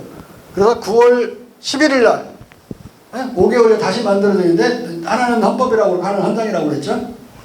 거기에 8조와 제7조에 구황실 우대조항을 명분하고 있어요. 두 개가 연속해서. 그러니까 대한제국의 황실을 받드는 규정이 있는 거예요. 그러니까 그리고 우리 헌법은 대한민국 임시정부를 법통으로 한다라고 그렇게 돼 있잖아요. 우리 헌법이. 그러니까 대한제국을 간접적으로 또 이어받고 있는 거예요. 우리 헌법도. 법적으로는 그렇다. 근데 임시정부는 만들어지자마자 두 가지 이유로 문제가 크게 세 가지 이유로 이제 문제가 발생하는데 하나는 대통령을 선출한 순간 발생하고 대통령이 하필 이승만이라는 것 순간 발생하는 거예요. 왜? 이 대통령을 뽑는다는 건 신한민국의 헌법에는 대통령이 없어요. 총리만 있기 때문에 임금님 자리를 비워둔 거야. 이게 어떤 헌정을 공화국을 취할지 군주정을 취할지는 비워놓은 거예요. 그래서 싸움이 없었는데 막상 들어가서 이게 대통령을 뽑는 문제로 가서 다수결로 대통령제로 가버리거든요. 왕의 자리가 없어졌잖아요. 그래서 구황실 조항을 준 거예요. 근데 문제는 왜 하필 또 이승만이냐. 이승만이는 우리 신탁통치를 미국한테 부탁한 놈인데 이러면 이완용이는 나라를 팔아먹은 놈이지만 이승만 요놈은 생기지도 않은 나라를 미리 팔아먹은 놈이라고. 그러고 다 들고 일어나서 막 난리가 나는 거예요. 두 쪽에 나버린 거예요. 이게 우정원이. 저 새끼가 대통령은 나 안 하겠다고. 그래서 반이 떠나버려요. 그 다음에 이혜영 같은 사람은 왕을 엄청나게 받드는 양반인데 왕의 자리가 없어져 버리니까 떠나고 이승만이라고 떠나고 그래서 두 가지 이유로 어려워져요. 그 다음에 또 다른 문제가 1924년경이 되면 백군에 대해서 러시아 홍군이 완전히 승리를 하게 돼요. 승리를 해서 극동을 제외한 모든 지역이 러시아 통일정부, 볼셰비키 통일정부가 들어서거든요. 그렇게 되니까 이 좌파 영향, 볼셰비키 영향력이 이게 엄청나게 증가가 되는 거예요. 임정 안에서. 그래가지고 사사건건 좌우익 대결을 조장해. 이 볼셰비키들이. 그래갖고 흔들흔들하는 거예요. 이게. 돈도 안 내고. 볼셰비키 세력은 돈 안 내버려요. 안 내면 방세도 못 내는 거지. 방세도 못 낼까 이거 막 방세가 누적됐어 막. 프랑스 쪽에서 나가라고 해.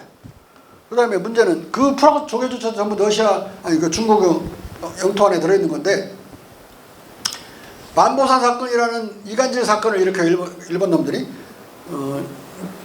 중국 사람하고 한국 사람하고 물대는 일 갖고 만주에서 싸움이 붙거든요. 근데 이 한국 편을 든다고 생각이 들도록 한국에서 온 깡패들을 70-80명을 동원해가지고 중국인들을 다툼의 주체가 됐던 분들 가서 작살을 내버려요. 이게 막 죽여버리거든요. 그러니까 중국 놈들도 막 들고 일어나갖고 죽이고 또 그 싸움이 막 보도되니까 한국에서도 의주나 이런 데서 또 한국 사람들이 중국 짱깨집을 막 공격해서 150명이 살상당하고 막 이런 일이 벌어지니까 중국 전체가 들고 일어나가지고 이제 이 한국 놈들 못 쓰겠다고 안 되겠다고 그러고 이제 만주에서 싸움이 나고 상해에서도 상해 임시정부의 존립 기반이 유틀어져요. 그래서 이 세 가지 이유로 임정은 탄생하자마자 죽은 목숨이 된 거예요. 탄생하는 순간이 사망식 순간이었던 거예요. 이걸 아무도 이제 이게 책임지려고 하는 사람도 없고 그 권위 있는 사람 아무도 없고 막 다 떠나고 막 그러니까 처음에 막 출범할 때는 막 이광수도 가고 춘원 이광수 그거서 이제 붙어서 뭐 하려고 독립이라는 신문도 막 내고 그래요. 이광수가 가갖고 윤보선도 가갖고 막 가서 일하고 막 그래요. 나중에 보니까 아무것도 아니거든. 다 뿔뿔이 돌아가. 일본 놈한테 잘 얘기해서 사바사바해서 귀국하는 놈도 있고 만주로 가서 다른 독립군 하는 놈도 있고 막 그래서 가니 대단한 위기죠. 탄생하는 시간이 죽음의 순간이니까. 그때 이제 차츰차츰 그래도 지위가 높아진 김구가 그 몇 개월 사이에 하나의 허가를 얻어요. 이 위기를 탈출할 수 있는 일본의 공작을 넘어설 수 있는 길은 특무공작밖에 없다. 특무공작에 관한 전권을 자기에게 줄 것을 요구를 해요. 왜냐면 거기 경무국장인가 뭐 그런 거 했었잖아요. 그러니까 뭐 줄라는 사람 안 줄라는 사람 막 조소왕은 또 안 줄라고 그렇게 또 애를 써요. 아니 조소왕은 사장감과 김구와 적은 아니었지만 그 하여간 그 갈고리였어요. 그때도 또 그것도 안 줄라고 특무대장 안 줄라고 특무공작대 대장을. 그래서 이제 한인 애국단이 아무튼 만들어져요. 한인 애국단에 이제 이봉창도 윤봉길도 들어서 이제 이봉창의 의거는 천황을 공격함으로써 거기 부관만 죽였지만 천황은 다치지도 않고 전 세계에 가장 깜짝 놀라게 한 사건이야. 일본 천황의 신성한 존재를 처음으로 공격을 한 사람이 돼가지고 한국도 젊은이의 의기를 한번 안 죽은 다음에 또 한 번 했는데 2개월 뒤에 그렇게 하니까 돈이 중국 돈이 엄청나게 답지했어요. 해외에서 임정 다 죽은 줄 알았는데 살았네. 그래갖고 돈이 막 들어오고 그리고 돈이 엄청나게 많이 모였어요. 뭐 누적된 방세도 다 갚고 가장 강력한 폭탄, 세계에서 가장 강력한 폭탄을 김구가 주문해요. 3번 정도 실험한 다음에 윤봉길이 가져가서 그냥 그걸 쓰니까 2개 가져갔는데 폭탄이 하나만 던졌는데도 도시락 폭탄은 안 던졌어요. 수통 폭탄만 던졌는데 그렇게 많이 살상이 됐죠. 거기까지 가봐. 탈당당한 6명. 던졌는데 수통 폭탄만 던졌다고 그랬어요. 1930년 4월 29일 살상된 외인 7인 문무대관을 보면 상해 파경군 살인관 시라카와 요시노이. 한번 생각해 보세요. 상해 사변을 이렇게 30만여 중국인을 죽였어요. 그 며칠 있다가 그들이 그 전승일 날이야. 일본의 천황 생일이자 전승일 날 그 상해 주둔군 사령관을 죽여버렸어. 우리 윤봉길 의사가. 중국인의 입장에서 한번 생각해 보세요. 얼마나 신났겠어요. 그리고 거기에 이제 일본 놈들 대가리들이 많이 죽어요. 그 다음에 구사단장 우에다 켄키치 중장은 이런 분 기념에 들어와가지고 또 이제 크게 다치고 여기서 하나 또 하나 뒤로 가고. 저 5번 5번째 주중공사 시게메스 마모루는 다리가 절단됐는데 나중에 이제 미주리의 항복 조인할 때 쩔룩쩔룩 나간 놈이 그때 외상이 야야 또 안 죽은 한 다리 하나를 잃어버린 자라고. 이 7명이 이제 사상이 됐어요. 2명이 죽었고 5명은 이제 크게 부상을 당한 상황이죠. 폭탄 하나로. 그 정도 중국군은 폭탄을 만들 기술이 이미 중국군은 발달해 있었고 김군은 이몽창의 그 폭탄이 너무 약해가지고 천황이 아무 살상되지 않은 것에 대해서 미안한 감정이 많았고 결국은 이몽창만 사형당하고 말잖아요. 많아서 이번에는 진짜 돈도 있으니까 강력한 폭탄을 만들려고 애를 썼고 이몽창의 의거가 없었으면 사실상 윤봉길의 의거도 불가능하죠. 2개는 연결시켜서 알아야 됩니다. 그렇게 되면서 상해 임시정부의 국제적 지위가 엄청나게 올라갔을 뿐더러 중국인들에 대한 환대와 애호 속에서 막 그 장개석이 김구의 소재를 찾아요. 김구는 이제 문제가 생길 것이 뻔하니까 멀리로 갔거든요. 그럼 어떻게 다 만나요. 그래서 맺어진 게 한중 군사동맹이다. 한중 군사동맹의 도움으로 광복군이 창설되는 거예요. 광복군이. 만주에도 독립군들이 많이 있었지만 이미 일본 놈들이 만주국을 만들라고 거기에 점령을 한 다음에는 거기에 우리 독립군이 있을 수 있는 기반이 없었어요. 모든 것을 이놈들이 다 소탕작전을 벌여가지고 그래서 이제 2개로 쪼개지는데 3개로 쪼개지죠. 하나는 러시아로 도망가는 거, 김일성 부대나 이런 애처럼 러시아로 가는 자와 다른 하나는 연안 팔로군에 합류하는 자. 그리고 오도 가도 못 오는 사람들이 있었어요. 그게 1940년 광복군 창설에 관한 공표가 나오면서 오도 가도 못하는 모든 사람이 다 중경 임시정 무로 모이게 된다. 처음에 모인 게 약 380명 정도. 나중에 좀 더 모였을 때 한 400명, 500명 정도 돼요. 45년 당시에 가면 3,000명 정도로 늘어난다. 근데 학도병 출신들이 늘어났기 때문에 지성과 지능이 세계에서 가장 높은 군대였어요. 학력이 제일 높은 군대가 이제 2,000~3,000명이 창설이 된 거죠. 그래서 그걸로 이제 영국군도 도와주고 많이 그래요. 다 설명했으니까 넘어가고. 자, 카이로 선행에 도달했습니다. 우리 저 아사달 선생은 지금 시간이 없어갖고 벌벌 오는 것 같은데 끝이에요. 당시 한중미 관계는 군사적인 연쇄고리로 연결되어 있었어요. 그 이전에 두리틀 작전이라는 걸 하게 되는데 이름 여기 쉬워요. 조그만 단소리에 두 리틀 조금만 한다. 두 리틀 중령이 기한을 해요. 그 작전을 700km 떨어진 데까지 미군 항공모함을 몰고 가서 거기서 그 선상에서 이륙을 해가지고 동경을 폭격하는 작전이에요. 그들이 진주만을 공격했기 때문에 뭔가 바로 보복을 할 능력을 보여주지 않으면 일단 일본 놈들이 자기들을 우습게 볼 거로 생각했고, 일단 더 급한 건 국내 미국민의 사기가 문제였던 거예요. 빨리 보복을 함으로써 보복을 했다는 걸 보여주려고 해요. 근데 돌아올 수가 없어. 700km를 날아가가지고 돌아오려면 1400km 날을 수 있는 연료를 실어야 되잖아요. 못 날으니까 그 위에서 동경 상공에서 폭격을 한 다음에 기술을 돌리지 않고 그냥 엔진이 이제 안 돌아가는 상태에서 그냥 날라서 중국 영토까지 날아가는 거예요. 그래서 착륙하는 건데, 그러니까 목숨을 걸어야죠. 돌아갈 수가 없는 비행이니까. 그렇게 해서 두 명은 결국은 희생당하고 나머지 대부분 포로가 됐다 다시 살아나긴 하고 많이 또 돌아오기도 하고 그래요. 근데 이건 이례적인 작전이지 계속 할 수가 없는 거예요. 그리고 이제 두 리틀은 살아서 돌아가요. 두 리틀 중령은 돌아가는데 비행기 속에서 걱정을 많이 하죠. 나보고 내 이름 그대로 조금 하고 돌아왔다고 뭐 비아냥거리는 거 아닌가. 내렸더니 막 온 국민이 다 들고 일어나서 환영하고 있는 거 보고 자기 감회를 말하는 게 있던데, 아무튼 그것으로 인해요 중국군이 그 비행사들을 감춰주고 들키고 그러다가 21만 명이 죽어요. 일본군에 가서 살해된다고, 중국 인민들이. 그리고 이제 그렇게 않고 방법을 장개석이 장악한 땅 지역에서 비행장을 확보해 비행장에서 이륙 출격을 해가지고 동경을 폭격하면 어떻게 되느냐. 그게 훨씬 가까운 거리거든요. 한 250km밖에 안 되니까 충분히 가능하다고 생각하고, 이제 그때부터 미국이 장개석한테 계속 굽신거리는 거야. 군사적으로 땅을 빌렸어야 되니까. 그래가지고 막 미군 군빈이 뭐니 온갖 걸 다 지원을 다 해주고 국제적으로 지원해주고 막 똥구멍을 불어서라도 막 장개석을 띄워요. 그리고 막 같이 앉아 있으려고 하지 않는 그 처칠은 저기는 영국의 수상인데 장개석이 카이로에 온다 오니까 막 그런 사람을 같이 앉게 만드냐고. 아니라고, 뭐 이 사람이 없으면 동양 전투를 못 치른다 막 어영부여갖고 국제적으로 지위를 한껏 높여놔요.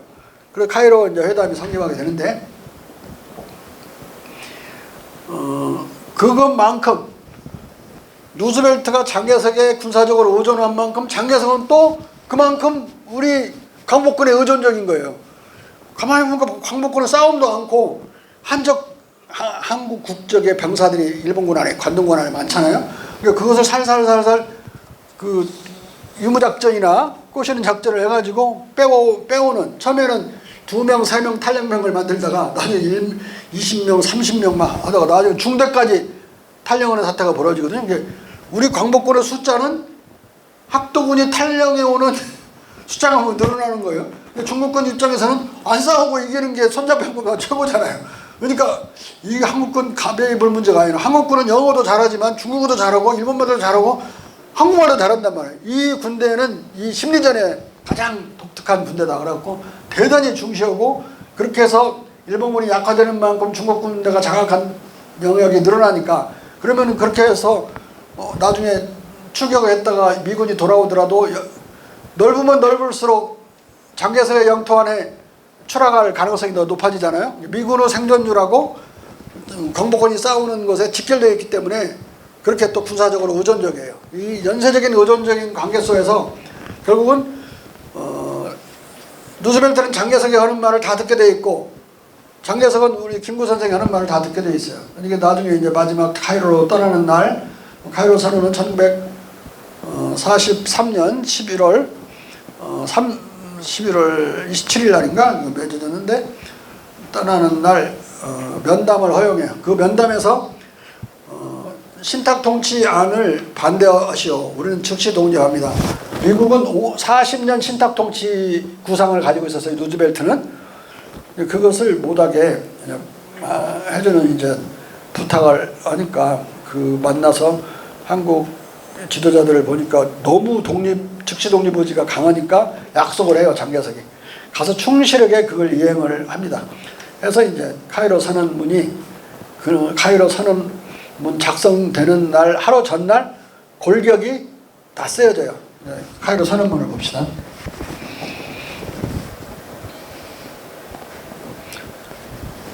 조금만 내려봐. 더 카이로 디클레레이션 명문인데요. 11월 26일 날 채택이 됐는데 공표는 12월 1일 날 하기로 약속을 해요. 왜냐하면 아직 스탈린을 만나지 못했어요. 스탈린은 테헤란까지밖에 못 온다고 그래가지고 바로 26일 날 밤에 루즈벨트가 테헤란으로 날아가서 명문을 보여주고 전적으로 오케이를 받아요. 이제 그 오케이를 받은 그래서 12월 1일 날 언론에 공표된 겁니다.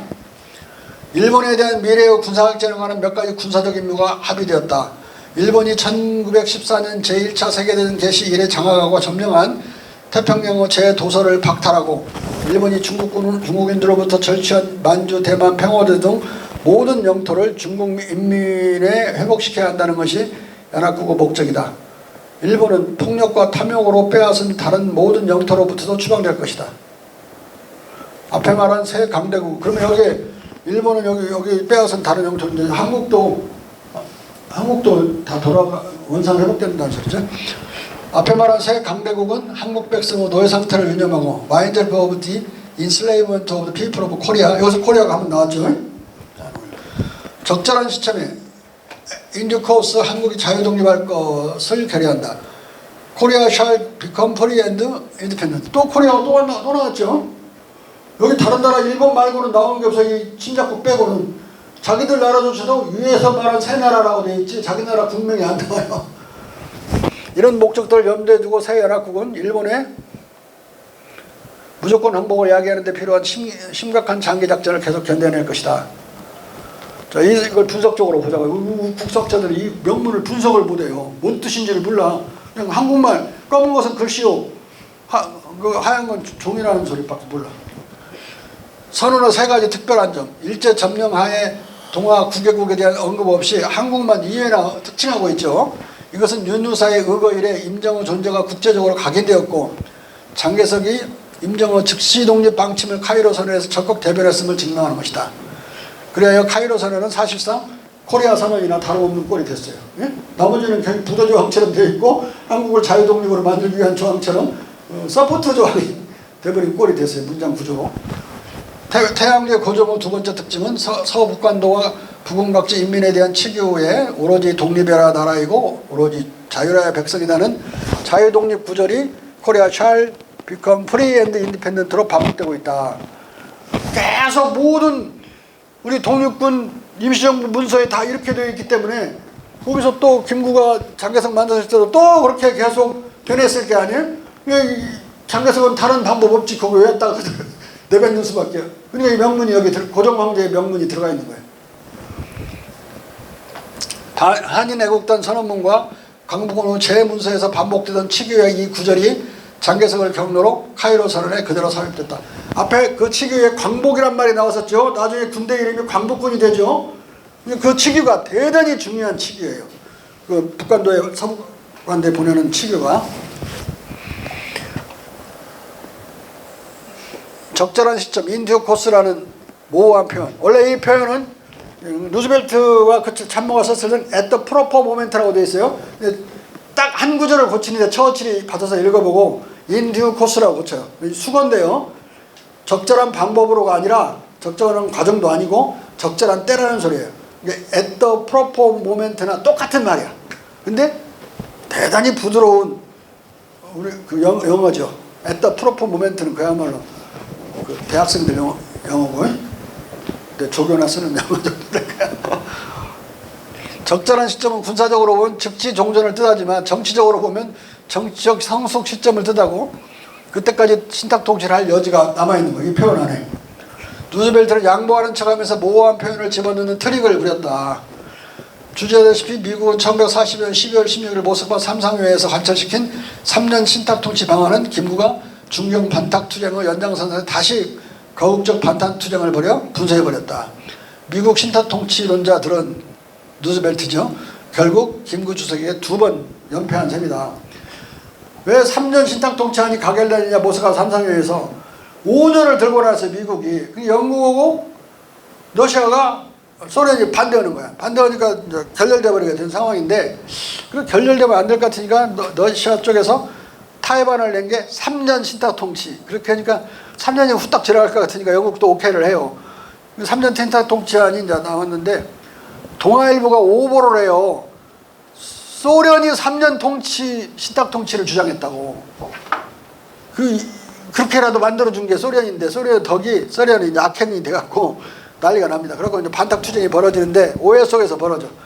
근데 또 3일 있다가 조선공산당도 계속 3일 동안은 반탁 투쟁을 하거든요. 3일 있다가 러시아로부터 무슨 말도 안 되는 소리가 내려왔는지, 백성은 반대할 수 있는 거지. 근데 그걸 공산당도 반대하라고. 공산당은 찬성하라고. 그래서 이제 찬탁을 3일 만에 했네. 공산당의 체면이 그날부로 남한에서는 완전히 똥이 돼요. 공산당의 뿌리가 그때부터 뽑히기 시작해. 해방되고 나서 어리비리 할 때 멋모르고 공산당이 잘 나갔는데, 정치가 모스크바 말이면 껍벅하고 죽는 이 꼭두각시 정당이라는 것이 만천하에 드러났잖아요. 그때부터 공산당은 무력화하기 시작하고 지하당으로 들어가기 시작해요. 어려워지니까, 돈도 조달하기 어려워지니까 위패 만들다가 이제 또 2번째 또 들키고, 위패 사건이죠, 그게. 그러니까 이제 완전히 지하당으로 잘 나가게 되는 게 기점이 그거예요.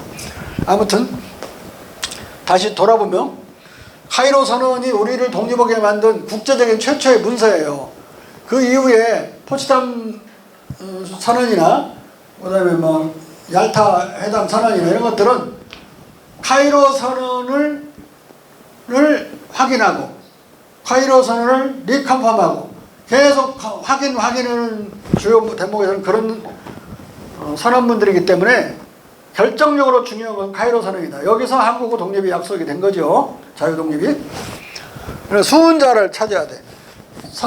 카이로 선언은 장개석 총통이 카이로에서 임정호 즉시 독립론을 강력하게 대변함으로써 쟁취되었고, 이것은 다시 김구에 의한 임정호 소생과 한중 군사동맹 광복절 창설로 가능했고, 이것은 다시 윤봉길 작탄 후에서 발달했다. 작탄은 터트릴 작자에 폭탄을 터트려서 의거를 한 거. 작탄에서 발달했다. 뉴라이트 사가들은 수훈자가 이명박 때부터 계속 주장하기를 수훈자가 신탁 통치론자 루즈벨트, 이승만, 루즈벨트 특보, 해리 홉킨슨 이 세 사람을 들어서 카이로 선언의 수훈자라고 그래요. 말도 안 되는 소리를 계속 하는데, 하지만 뉴라이트 사가들이 꼽는 3인 중 1인인 이승만 자신은 카이로 선언의 수훈자로 윤봉길, 김구, 장개석 3인을 올바로 지목하고 있어요. 그 사례를 봅시다. 어망섭의 도해일실기라는 어떻게 김구가 조직한 한인 애국단이 어떻게 싸웠는가라는 것을 이제 사료로 정리한 책 이름이 도해일보요. 아니 도해일기. 일본을 도살한 일기. 도살할 때 도자요. 국민당 거기에 서문을 받으러 갔더니 서문을 이렇게 써줬어요. 이승만 서명이 돼 있고, 국민당 정부와 장개석 주석 부처가 김구 선생을 절대로 신뢰해 음향으로 임시정부를 성원해 주고 한국 해방 후 단서가 된 카이로 선언 회담에서 장개석 주석의 솔선에서 한국의 자주 독립을 주창해 연합국의 동의를 얻은 이유가 윤의사의 장거에 있었음을 잊어서는 아니 된다. 윤의사가 던진 폭탄 한 개는 너무나 그 의의와 영향이 중대하니 김구 선생이 말씀하신 바 소위 최소의 희생으로서 최대의 효과를 엿보고도 오히려 남음이 있다고 할 것이다. 이승만 성우 서명 다 됐어요. 이승만 자신이 이 세 분이 수군자라고 그러는데 나중에 나온 이 친일 뉴라이트 놈들이 계속 이승만과 그 관계자들을 갖다가 들이대는 거예요. 에필로그를 정리를 해봅시다. 최장기 국민전쟁은 이걸로서 이제 승리를 했고 대한민국이 탄생하게 됐다. 카이로서는 1894년 7월 23일 범궐 경복궁을 침범함으로써 시작된 갑오 열한부터 1945년까지 계속된 50년 최장기 항전의 승리를 말하는 것이고 1904년 갑진 열한부터 치면 40년 독립전쟁의 승리를 의미하는 것이다. 대한민국은 3.1운동후 대한독립 만세 함성 속에서 윤봉길 의사의 작탄 그 대포금 속에서 임시정부와 광복군의 육탄 적혈 속에서 탄생했다.